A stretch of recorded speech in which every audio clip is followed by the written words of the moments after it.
Okay, I feel like I've said this the last few times, but this one is a bit of a doozy. Hey, Lily with Living Room Realty here in Portland, Oregon, here to give you a monthly market update for the month of July 2022. Can't believe we're already here, but we are.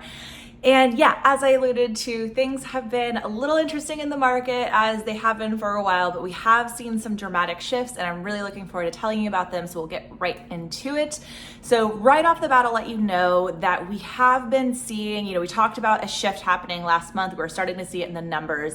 And while I always make the caveat that yes, we are still in a seller's market, we are seeing just some interesting, what I believe is temporary lack of movement in the market. We're seeing a lot of stagnation in the market at the moment that, houses are not just going in a weekend. We're also seeing a little bit of hesitancy again from sellers to put their houses on the market. New listings were, not down by a significant amount. Honestly, it was, I think, like 0.1%.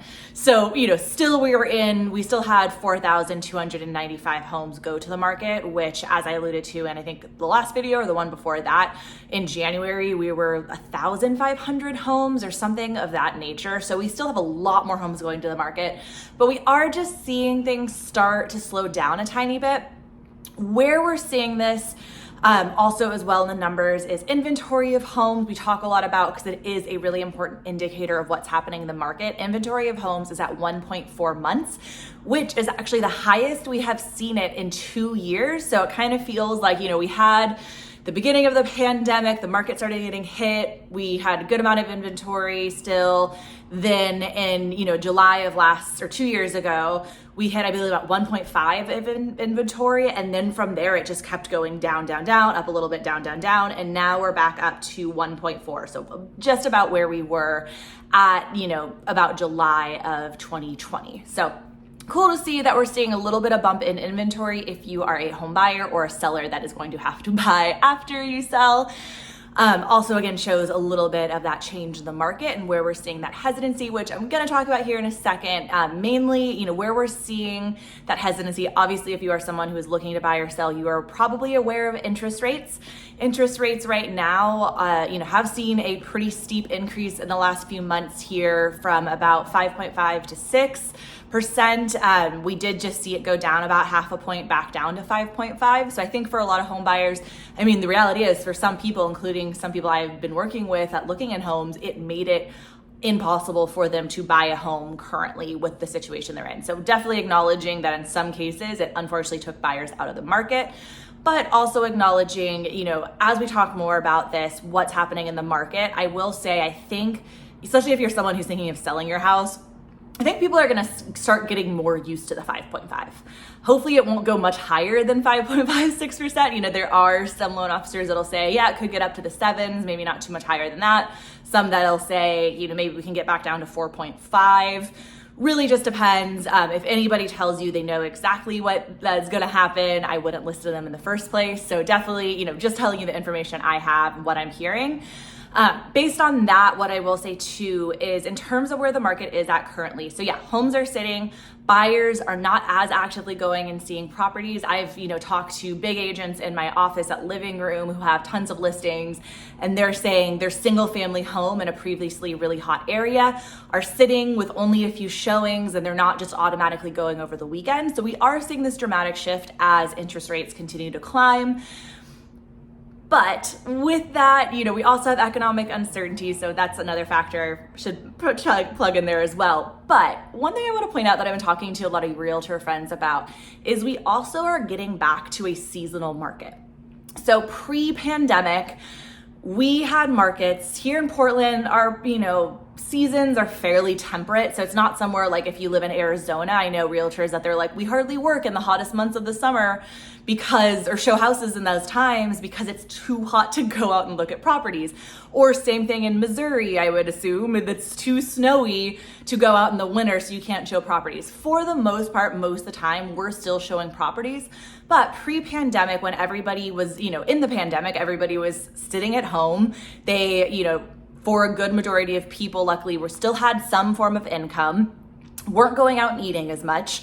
that meant they could go and look at homes. They were on Zillow all the time while they were in their Zoom meetings. So it became really in demand to buy a property. And therefore, us as realtors, I've been in the business over 5 years, we weren't noticing that seasonal market that we've had in the past. You saw those trends a little bit, but for the most part, people were staying home. They weren't going on their summer vacations. They were celebrating holidays, but maybe it wasn't taken as seriously as before because they couldn't go and see family in different areas of the country, stuff of that nature. And so what we're seeing now is we are headed back into a seasonal market as we head into some form of normalcy again, or at least people acting like we're back to normal now. And so with people going on vacations again, going and, going back to there's just some summer fun plans, they're just less occupied on real estate. So people aren't going to list their house as much, and probably more so, less buyers are going to be focused on real estate at the moment, especially if they don't feel as incentivized when it comes to interest rates and just, not really being sure what's happening with the economic market and where things are going.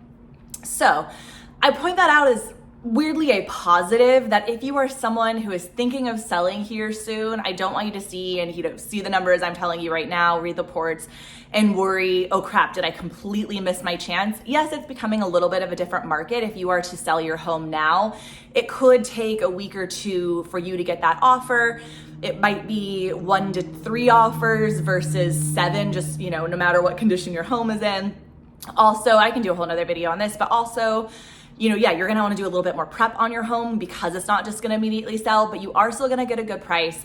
I will say, very important thing for your seller, and this is good information to know if you're looking to buy as well, property prices are still steadily increasing. We've been predicting this for a while. I know it sounds really exciting when you see the higher interest rates, or it's nice as a home buyer. You're like, okay, if I pay a higher interest rate, am I going to get a better price?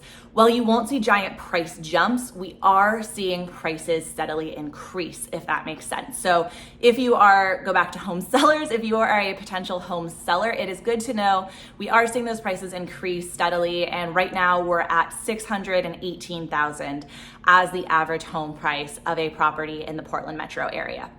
So again, you're still seeing that increase.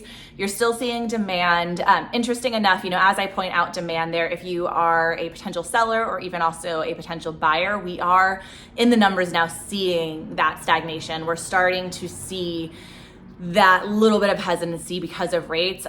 Big number for that is pending sales are down 17%, with 2,563 homes going pending last month. So a little bit of stagnation there. We also saw closings, I'll just mention that number really quick, going down just 0.8% with 2,563 homes going to new homeowners. So we're seeing the market still move. And it's interesting to talk about because I think with these topics, everybody wants to know when's the exact right time for me to buy, when's the exact right time for me to sell. I think if you're a buyer, obviously where interest rates are right now, it just has to factually work out for you. Like, as I said earlier, like I've had clients that were like actively looking, and when the rates just went up so dramatically and they already were in that really hot market where it was competitive to get into a home, it just didn't work out for them. And they're like, look, we're going to pull ourselves out of the ring for a year, something of that nature, which I totally get, hoping that the market will put them in a similar place again. We do believe rates are going to stay pretty high. And also, again, as I mentioned before, prices of homes are still on the increase. So all of that's to say, just want to talk a little bit more about buyers there for a second.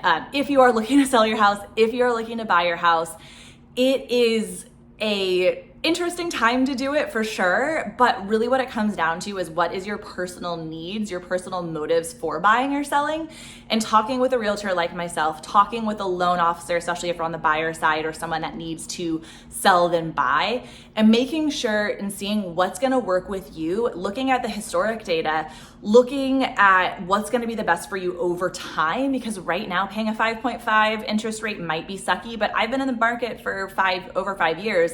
5.5 has happened before and it might stick around for a while. So if you're trying to beat out the interest rates while prices are still rising, it might not work very well for you. If you're thinking about selling, but you're concerned that not as many buyers are out there are still people out there actively searching for homes. I'm working with them every weekend. There are going to be people that want to buy your home, and they're going to pay a really good price for your property still. where I see the market kind of going, I'm already at 10 minutes. I always think these are going to be shorter, but where I see the market going in the future, my prediction again, could be completely wrong, who knows what's going to happen, is I think buyers are going to start getting more used to those 5.5 or higher interest rates. I think it was really interesting, the psychology of, we had around 6% interest rates. All of a sudden we saw that half a point drop. People were, like, oh, cool, they're back down to 5.5. That's so much better. So I think, people forget really quickly that those, rates that we had before of the 2.5, 3% that were amazing, but also were done intentionally. We just got really lucky with that for a while. And so now, but also that created a giant price increase. Oh, there's so much more I want to say in that. That'll be another video too. But basically with that, I think people are going to start getting used to the higher interest rates. It's just going to be a reality of our market for a while. So come maybe September, when also the market starts to pick up again a little bit more, people are going to be used to those rates. Sellers are going to be more focused on getting their home on the market and getting it sold. That will see a little bump in inventory still because of the less buyer demand for a second. Bump of inventory also from, again, the sellers coming in, and then a demand from buyers coming back as they're getting more serious and just more used to, again, those rates. So hope that all made sense. I feel like there's like 50 other things I want to talk about, but again, that could be a different video, and I hope you found this helpful. Also, if you have any questions for me, I'm happy to chat with you. I'll have my contact information below, and yeah, hope you have a good rest of your summer. Thanks.